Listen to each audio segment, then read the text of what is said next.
as crazy as all this sounds, you know, fascists trying to go to war on Hitler's side, etc., about 5 years ago, Moshe Arens, who had later became,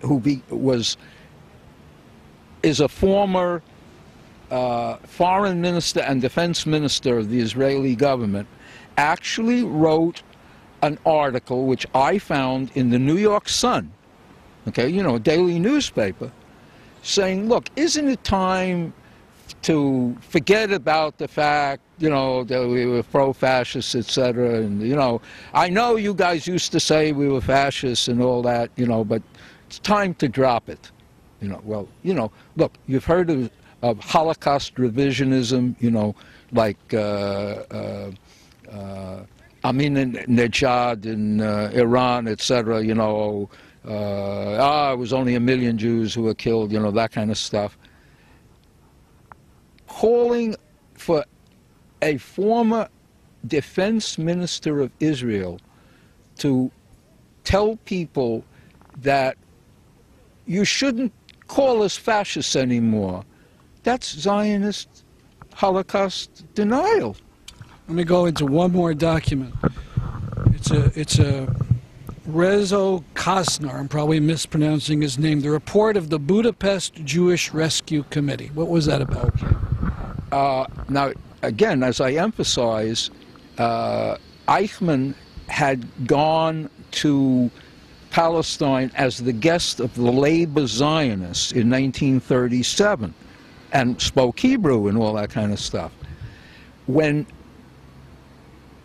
Germany got into Hungary, Hungary was an ally of Germany during the reactionary regime was an ally of Germany during World War II.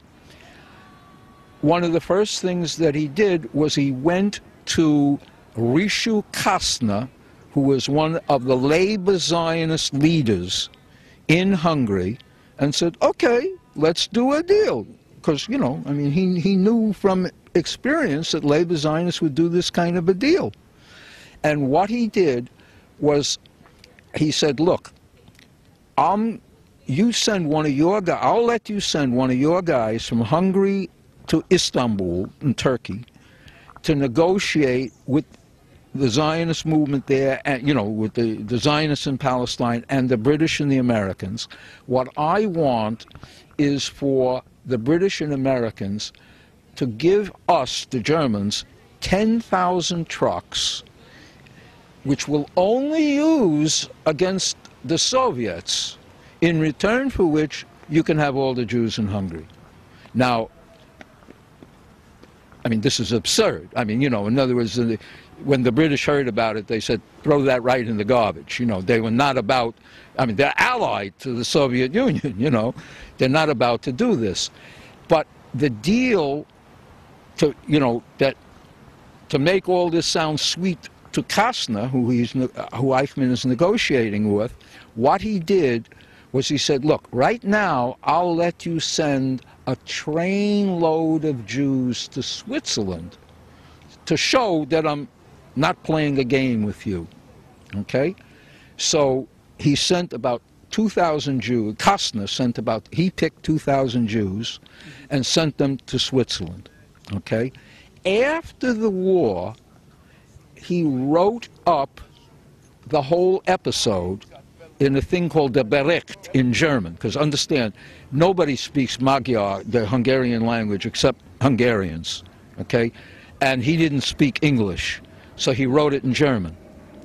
And it was sent, you know, it was, you know, put in the archives in Israel. But then what happened was that a Hungarian Jew accused Kastner of collaborating with the Nazis in Israel. You know, why? What would be bad about bringing 2,000 Jews to Switzerland? Well, in return for which, Kastner didn't tell the other Jews that the other trains were going to Auschwitz. You get my point, all right? So one of the Jews who managed somehow to survive, when he got to Israel and he discovered Kastner was there, he wrote an article in a Magyar, Magyar language newspaper accusing Kastner of collaborating. And Kastner got the Israeli government to sue the guy for libel, okay, on his behalf. Only it turned into a disaster, and the judge in the hearing said, you know, after you know, a trial, no, he collaborated for sure. Okay, what then happened was Kastner appealed the verdict against him. All right, while it was still before the court, in other words, before the High Court of Israel ruled on the appeal, Kastner was assassinated by a rival Zionist group, by Zionist revisionists, no less. Okay, but since he was assassinated, the Israeli Supreme Court felt we have to be fair to him and review the case as if he were alive. So they ruled that technically he was not a collaborator because there was no he didn't violate any rule or law, you know, defining what a collaborator was. But this is the same court, in the same decision, he was guilty of writing an affidavit on behalf of one of the Nazis in Eichmann's group there when the guy was put on trial at Nuremberg. Let me go back a step.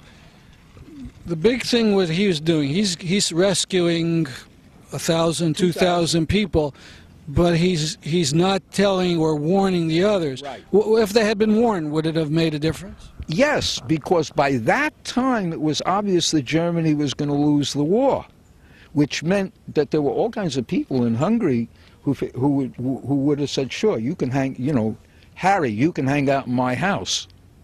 I mean, that kind of thing went on all over Europe, you know, and particularly since the Hungarian government wasn't popular, you know, there were a lot of Hungarians who would have done it. Now, I'm not saying that all of the Jews would have been saved, you know. How many people, how many Hungarian Jews perished, approximately? Well, let's say 400,000, but, I mean, you know, don't hold me to the exact number, but hundreds of thousands, okay? They were the last major group to be shipped over there to Poland. All right, look, my last couple questions. Let's say, devil's advocate. If you were going to write a book, Zionist fights against the Nazis in the 30s and 40s, what would you have written about? One of the things that I say in defense of my book, Zionism in the Age of the Dictators and 51 Documents, is exactly that. Where's the Zionist book on how they fought the Nazis? The only thing that the Zionists did in the way of fighting the Nazis was, about 1943, the British Army organized about 5,000 Zionists from Palestine into a Jewish unit of the British Army. And they fought in the British Army in Italy. Okay, now you know, they must have fought the Germans at some point, but the British were very reluctant to use them because they figured, listen, if the Nazis realize that this unit is all Jews, they'll go after them more than, you know, after us, and they wouldn't do us any good. So, you know, they were there, but that's it. That amounts to it. Now, individual Zionists, of course, fought in the American Army, the British Army, whatever, and the actual leader of the organization that in the Warsaw Ghetto that combined the labor Zionists, the communists, and the Bund, which was a Yiddish socialist organization, was a labor Zionist named Mordechai Anielewicz. So, you know, individual Zionists fought, okay?